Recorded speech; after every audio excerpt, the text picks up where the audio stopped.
បាទសួស្តីនិងជំរាបសួរបាទទៅកាន់បងប្អូនបាទលោកយាយលោកតាយើងបាទនៅក្នុងស្រុកភូមិរបស់ខ្ញុំបាទផ្ទាល់បាទក៏ដូចជាបងប្អូនយើងដែលគាត់តែងតែតាមដានបាទនឹងទស្សនាណាបាទតែជាមួយវីដេអូរបស់ខ្ញុំបាទនឹងថ្ងៃថ្មីថ្មីក្តីបាទឬក៏ការធ្វើការអាប់ឡូតហ្នឹងគឺមិនទាន់អស់អីអញ្ចឹងទៅបងប្អូនយើងហ្នឹងហើយហើយសម្រាប់ថ្ងៃនេះគឺខ្ញុំបាទថតផ្តិតជូនបាទនៅវីដេអូនេះគឺដើម្បីចែកជូនទៅកាន់បងប្អូនពុកម៉ែលោកយាយលោកតាយើងទៀតហើយបាទបងប្អូនយើងឃើញហូបបាយជុំហ្នឹងបងប្អូនគិតថាយ៉ាងម៉េចណាបាទនេះគឺជាកម្មវិធីបុណ្យណាបងប្អូនបាទបុណ្យដាសាលៀនបងប្អូនបាទនៅភូមិឃុំរបស់ខ្ញុំបាទនេះផ្ទាល់តែម្ដងហ្នឹងហើយអឺអញ្ចឹងបងប្អូនយើងបាទគេហៅថាបុណ្យដាសាលៀនបាទឬក៏បាទបុណ្យភូមិអីចឹងទៅអាស្រ័យទៅលើស្រុកភូមិរបស់បងប្អូនអ្នកហៅអញ្ចឹងណាហ្នឹងហើយហើយក៏អរគុណដែរបាទសម្រាប់ពុកម៉ែបាទដែលគាត់តែងតែមើលណាបាទនៅវីដេអូរបស់ខ្ញុំបាទហ្នឹងហើយតែងតែជួយឲ្យជាមេដៃបាទក៏ដូចជាការជួយ like ជួយ share បាទនឹងជួយធ្វើការចុចជាវបាទឬក៏ Subscribe បាទនៅ Channel របស់ខ្ញុំបាទនីមួយៗនោះផងដែរបងប្អូនបាទនេះគឺក្រោយពីលោកបាទគេហៅថាព្រះសង្ឃឆាន់ហើយណាបងប្អូនយើងបាទអញ្ចឹងគឺយើងនៅសល់ចង្ហាន់ពីព្រះសង្ឃហ្នឹងគឺលើកយកមកឲ្យតាយាយបាទបងប្អូនលោកយាយលោកតាពូមីងរបស់យើងហ្នឹងគឺគាត់ធ្វើការហូបពិសាផងដែរបងប្អូនណាបាទហ្នឹងហើយបាទហើយវីដេអូនេះផងដែរបាទក៏សូមអរគុណទៅដល់បងប្អូនយើងបាទហ្នឹងហើយដែលគាត់តែងតែរួបរวมបាទសាមគ្គីគ្នាណាបាទនៅភូមិរបស់ខ្ញុំបាទនេះផ្ទាល់តែម្ដងផងដែរបាទហ្នឹងហើយបងប្អូនបាទអញ្ចឹងវីដេអូនេះគឺរៀងវែងបន្តិចដែរបងប្អូនបាទក៏ប៉ុន្តែខ្ញុំមកធ្វើការដាក់ speed វារៀងលឿនលឿនបន្តិចណាហ្នឹងហើយអញ្ចឹងបងប្អូនយើងគិតថាមើលទៅរៀងកតិចកត្រឺកត្រាក់ញីញ័រណាបងប្អូនបាទហ្នឹងហើយអញ្ចឹងដើម្បីពន្លឿននៅវីដេអូបន្តិចណាបងប្អូនយើងបាទនោះបងប្អូនហើយមានតាំងពីសំណក់មានទាំងអីទៀតណាបងប្អូនយើងហ្នឹងហើយបាទហើយក្រោយពីហូបពិសារួចរាល់ទៅបងប្អូនខ្លះទៅក៏គាត់ធ្វើការចេញដំណើរពីកន្លែងរោងបុណ្យបាទទៅគេហដ្ឋានរបស់គាត់វិញអញ្ចឹងទៅបាទបងប្អូនខ្លះមួយចំនួនហ្នឹងគឺគាត់នៅជួយលាងចានទុកដាក់អញ្ចឹងទៅណាបងប្អូនបាទហ្នឹងហើយអញ្ចឹងគឺរួបរวมសាមគ្គីគ្នាបងប្អូនណាបាទហ្នឹងហើយយើងជួយគ្នាណាបាទនេះគឺជាបុណ្យរបស់យើងរួមគ្នាទាំងអស់ណាបងប្អូនបាទមិនប្រកាន់ថាអឺបុណ្យអ្នកណាម្នាក់ឬក៏បុគ្គលអ្នកណាម្នាក់នោះទេបងប្អូនណាបាទហ្នឹងហើយ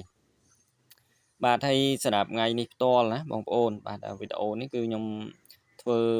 ការថតនឹងរៀងយូរបន្តិចដែរហើយបាទប៉ុន្តែខ្ញុំអត់សូវជាមានពេលណាបងប្អូនបាទដើម្បីរៀបចំបាទឬក៏កាត់តចែកជូនទៅកាន់ពុកម៉ែបងប្អូនយើងដើម្បីទស្សនាបាទនឹងមើលលេងកំសាន្តនេះតែម្ដងណាបងប្អូនយើងហ្នឹងហើយអញ្ចឹងបើសិនជាមានឱកាសបងប្អូនណាបាទហ្នឹងហើយ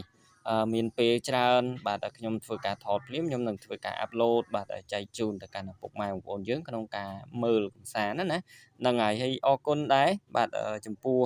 អឺតាហ្នឹងហើយដែលគាត់តែងតែជួយណាសម្រួលបាទនៅក្នុងកម្មវិធីនេះផងដែរបាទគេហៅថាលោកតាអាចារ្យណាបងប្អូនយើងហ្នឹងហើយសម្រួលនៅក្នុងកម្មវិធីបុណ្យភូមិនេះផងដែរបាទតាំងតែពីដើមបាទនៃកម្មវិធីបាទរហូតទៅដល់ទីបញ្ចប់នៃកម្មវិធីនីមួយៗណាបងប្អូនយើងបាទហើយបងប្អូនខ្លះក៏គាត់មានជានំបញ្ចុកបាទជាបាញ់ឆែវបាទជាបង្អែមបង្អាបអញ្ចឹងទៅបងប្អូនណាបាទយើងរួបរวมបាទសាមគ្គីម្នាក់បន្តិចមក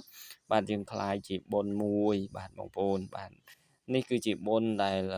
ដូនតាយើងបាទដែលគាត់តែងតែបន្សល់ទុកណាបាទជូនចំពោះក្មេងៗបាទចំនួនក្រោយដើម្បីឲ្យគាត់នឹងឯស្នង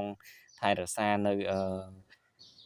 កេរដូនតារបស់យើងណាបងប្អូនបាទប្រពៃណីបាទរបស់ខ្មែរយើងគឺតែងតែធ្វើការប្រមូលផលបាទស្រូវក្រោយពីយើងសាបព្រោះដកស្ទូងរួចរាល់មកបាទគឺយើងប្រមូលស្រូវដាក់ក្នុងជង្រុកបាទបន្ទាប់មកគឺយើងធ្វើការរៀបចំណាបងប្អូនបោកបែនទុកដាក់អញ្ចឹងទៅរួចរាល់ក៏នាំគ្នាសហការគ្នាបាទមូលមតិគ្នាណាបាទដើម្បីធ្វើជាឯកច្ឆន្ទមួយបាទដើម្បីប្រគេនចង្ហាន់ទៅដល់ព្រះសង្ឃណាបងប្អូនយើងហ្នឹងហើយ ប្រសង់បាទតែគឺយើងឃើញថាចំនួន10អង្គបងប្អូនបាទតែគ្រាន់តែខ្ញុំចាប់កាមេរ៉ាអត់ចំណាបងប្អូនបាទតែពួកខ្ញុំដោតកាមេរ៉ាបញ្ឈរចោលបាទហ្នឹងហើយអញ្ចឹងក៏សូមអធិស្ឋានទៅដល់បងប្អូនយើងផងបាទហ្នឹងហើយអញ្ចឹងបងប្អូនយើងឃើញហើយបាទវីដេអូមុនណាហ្នឹងហើយឃើញបាទមានចំនួនប្រសង់ប្រមាណអញ្ចឹងទៅបងប្អូនយើងបាទបាទហើយបងប្អូនណាបាទរាល់ការតាមដានបាទនឹងទស្សនាបាទខ្ញុំបាទតែងតែក្រើនរំលឹកនឹងដាស់តឿនបាទចំពោះពុកម៉ែបងប្អូនយើងបាទដែលគាត់មិនទាន់ណាបាទជួយធ្វើការចុចជាវបាទឬក៏ Subscribe បាទនៅ Channel របស់ខ្ញុំបាទនេះផ្ទាល់តែម្ដងនោះបាទពុកម៉ែបងប្អូនយើងអាចធ្វើការជួយណាបាទធ្វើការចុចជាវ Subscribe បាទនៅ Channel របស់ខ្ញុំបាទម្នាក់មួយជួយ Like ជួយ Share Page របស់ខ្ញុំបាទក៏ដូចជា account TikTok របស់ខ្ញុំបាទផងបងប្អូនបាទខ្ញុំធ្វើមួយវីដេអូបាទផុស3បណ្ដាញសង្គមបងប្អូនបាទមានដូចជា TikTok បាទ Facebook បាទនិង Channel YouTube របស់ខ្ញុំបាទផ្ទាល់បាទ Channel ជាផ្លូវការណាហ្នឹងហើយបាទហើយសម្រាប់កម្មវិធីនេះផងដែរបាទបងប្អូនគឺយើងឃើញថាវីដេអូខ្លះក៏ច្បាស់វីដេអូខ្លះក៏មិនច្បាស់ណាបាទហ្នឹងហើយអញ្ចឹងសូមអធិស្ឋានផងដែរបាទហើយជូនពរបាទនៅឱកាសចូលបុណ្យចូលឆ្នាំថ្មីខាងមុខណាបាទឱកាសបុណ្យចូលឆ្នាំថ្មីខាងមុខនេះផងដែរក៏សូមអរគុណណារាល់ពុកម៉ែបាទបងប្អូនលោកយាយលោកតាយើងណាហ្នឹងហើយសូមឲ្យទទួលបាននៅសុខបាទសុវត្ថិភាពបាទរាល់ការធ្វើដំណើរបាទមិនថាតែទីចិត្តបាទឬក៏ទីឆ្ងាយនោះទេបាទទៅលេងស្រុកទៅលេងឪពុកម្ដាយនេះបាទសូមជូនពរបាទទៅកាន់បងប្អូនណាបាទពុកម៉ែលោកយាយលោកតាយើងទាំងអស់ណាបាទហ្នឹងហើយបងទាំងអស់បាទដែលគាត់ធ្វើដំណើរបាទទៅណាបាទហ្នឹងហើយទៅដល់ដោយសុវត្ថិភាពផងដែរបាទហើយជាចុងក្រោយបាទខ្ញុំបាទជា admin នេះផ្ទាល់តែម្ដងបាទក្នុងការសម្របសម្រួលបាទក៏ដូចជាការធ្វើវីដេអូនេះឡើងបាទផ្ដួចផ្ដើមដើម្បីបាទជាកេរដំណែលបាទទុកជូនណាបាទបងប្អូនចំនួនក្រោយណាឬក៏បងប្អូនចំនួនក្រោយក្មួយចំនួនក្រោយឲ្យគាត់បានមើលផងដែរបាទអញ្ចឹងសូមអរគុណបាទនិងសូមជម្រាបលា